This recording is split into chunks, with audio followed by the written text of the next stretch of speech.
How you doing? Hey. How you guys doing? How you doing? Good, good.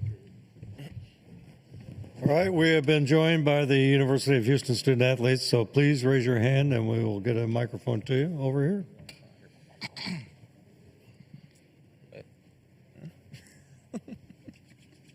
Hey, LJ, Nat Newell, the Indy Star. What do you remember being here in 2021, winning the national championship with the tournament all here? Just what memories stick out for you? LJ? We got a lot of good memories. I think we got the same locker room as that year. So, when I walked in there today, I kind of got the chills a little bit. So, yeah, a lot of good mojo for sure. Over here, Zach. Zach Osterman, Indianapolis Star. I guess following up on that, the court too, the sight lines, it's all kind of set up the way it was in 2021. Is there anything that you kind of remember getting comfortable with in terms of what that Baylor team tried to do in terms of shooting the ball? Anything you can tell teammates just to kind of to watch out for, essentially? Nah, it's 10-foot basket, 94-foot court. You just gotta go out there and be confident. I feel like that's what our team did my freshman year, and that's why we had success. So don't overthink it. I know it's a different venue. Depth perception could throw you off a little bit, but you just got to be confident and trust your work. Right here.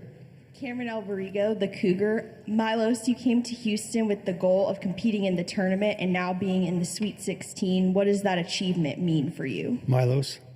It means a lot. I think we just keep setting goals for ourselves and we keep hitting them. So I feel like we got one more goal we want to go out there and reach, and we're on the right path right now. Questions, please. Right here. Hi, Liv Clements with Indiana University. Milos, you guys are on a 15-game winning streak, and you're 10-0 when you play away. How is that going to transfer into now, and how does that continue? Milos. I think our toughness and our grit really travels on the road with us. We're on the Sweet 16 out here in Indiana, not too far from Purdue. So, we'll see what it's like. Questions, please.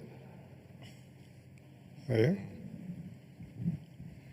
Cameron Alberigo, the Cougar.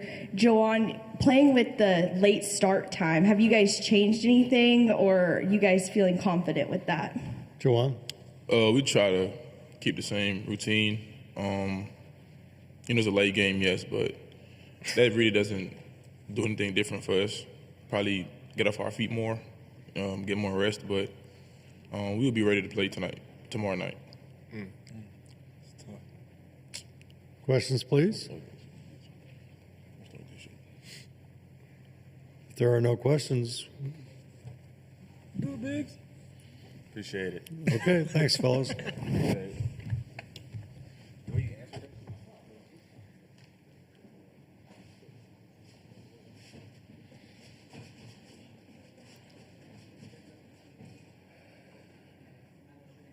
And Coach Sampson will be with us shortly.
She dropped, yeah.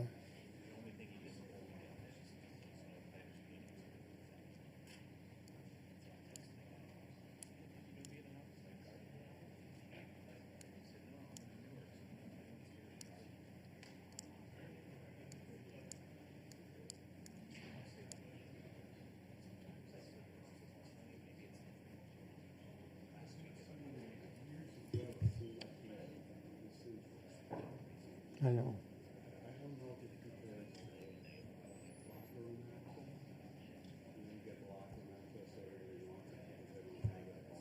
Yeah. I know. I know. I thought the same thing.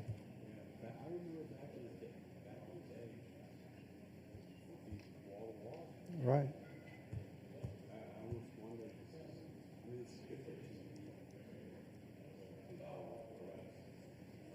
Yeah. Yeah. Well, you just said the magic word, though. Didn't you say? Did you say print?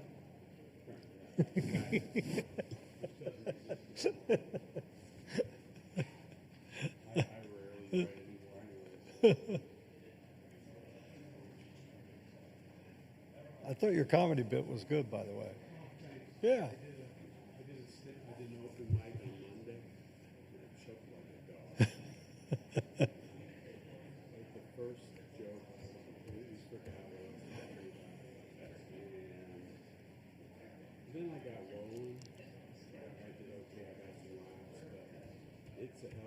I could never do that. Yeah. I could never do that.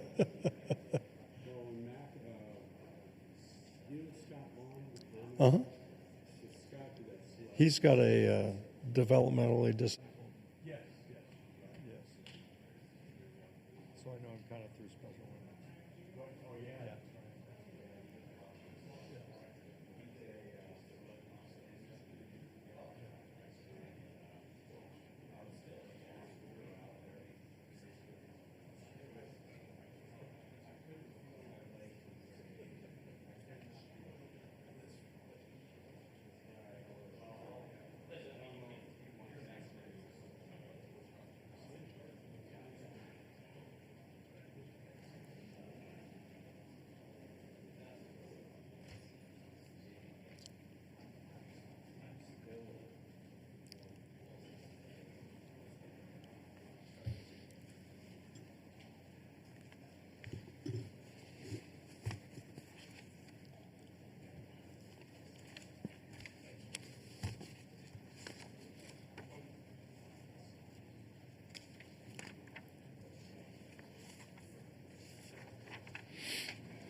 Coach Sampson will be with us momentarily.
down here, Coach. Down here. Yeah. You're doing Bill Looking for Benner. my name. What's your name? Bill Benner. Nice to meet you, Bill. Yeah, nice seeing you, Coach. Yeah. All right, we've been joined by Coach Sampson, and we'll ask you to make an opening statement, and then we'll take questions. Yeah, proud of our team, staff, for being in a position to keep playing. You know, when you have a good team, great kids, you want the ride to last as long as you can. This team has really good player leadership, very competitive, hard-nosed kids that play the game the right way. You know, we came out of a tough conference, as did all these teams that are still playing. So it's been a fun group to work with. Questions, please. Raise your hand. Right over here. Kelvin, Andrew Shernoff with Wish TV in Indianapolis. For you just to be back in the Hoosier State here in Indiana, what's that like for you personally? And then second, Doesn't mean anything to me. I'm just looking forward to playing Purdue Friday night. you've coached against Matt Painter before. Yeah. What will it be like to coach against him? I really don't look at it like that. I don't coach against Matt Painter. We coach against Matt Painter's team. And his team is good enough to beat just about anybody. Braden Smith, Kaufman Wren, Lawyer, those guys are all winners. They've been to a level that proves what a great program Purdue is. They got to the championship game last year. So, you know, I remember coaching against Purdue when Coach Katie was there. Purdue's always been one of the great programs, not just good teams, but great programs in our game. So it's an honor to be able to play against a great program like Purdue. Questions, please. Bob? Bob Kravitz with Indy Monthly. I wonder if you take any issue with the fact that usually when you're a number one seed, you get a geographical advantage, yet you're the furthest school from Indiana, and you're playing a Purdue. Purdue's got basically a home game. Do you take any issue with the way that all played out at all? No. I knew I asked a yes/no question. I didn't hear you. You didn't hear me? I didn't hear what you just said. Oh. Your mic wasn't on. Oh, I'm sorry. Being the number one seed, do you take any issue? Oh, I heard that. Okay. I didn't hear what you said after I answered your question. When I ask a yes or no question, I guess I got what I asked for. Okay. Questions, please.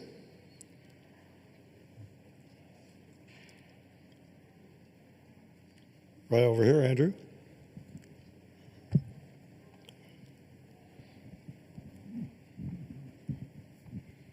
Kelvin, late tip, obviously. You guys sort of used to it with the Central Time Zone, but how do you prepare your team to do this hard-fought battle at 10:09 Eastern Time tip? I'm more concerned about my grandkids. I like my grandkids going to the game. One is 4 and one is 7. And there's just so much Dino Ranch you can put on those iPads. And then you have the little tube of the little dinos that, you know, you get to around 10:30, you know, it's just tough. We had a late game in Wichita against Gonzaga. I don't remember what time that game started, but I know that riding the bus back to the plane, my grandson was laying on one leg asleep, and my granddaughter was up against my shoulder asleep. So when I saw the time come out, my first thought was them. Questions, please. Bob? I'll try again. Bob Kravitz, Indy Monthly. What have you seen from Trey Kaufman-Wren, one of the most improved players in the country, I think it's fair to say?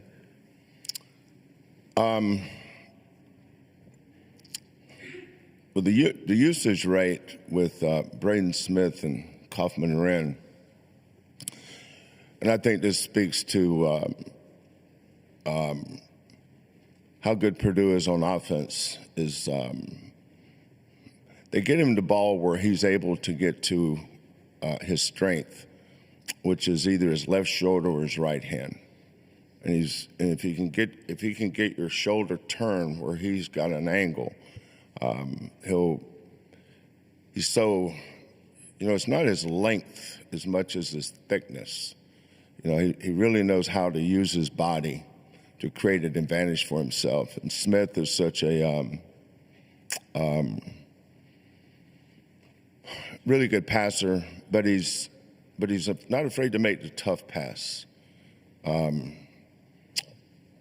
I don't remember what year, but I was the head coach of a USA team, and my point guard was Chris Paul, and we were in the Halifax, Nova Scotia, and we were playing in the gold medal game against Puerto Rico, and their point guard was Jose Juan Barea, played in the NBA for a long time. And those 2 point guards were just elite at being nasty, a good kind of dirty, and tough, and just reeked of being winners. And Braden Smith reminds me a lot of that. Right over here, Zach. Kelvin, Zach Osterman, Indianapolis Star. Forgive me, a little bit off the wall, but you faced West Virginia twice this season. Obviously, West Virginia's coach, Darren DeVries, just hired at Indiana. I'm just curious for your impressions of him as a coach, as someone who's had to prepare for his teams, essentially. Yeah, West Virginia was, they were good. Coach DeVries is really, really good coach. The Big 12 is full of great coaches, but I was really impressed with him. Questions, please.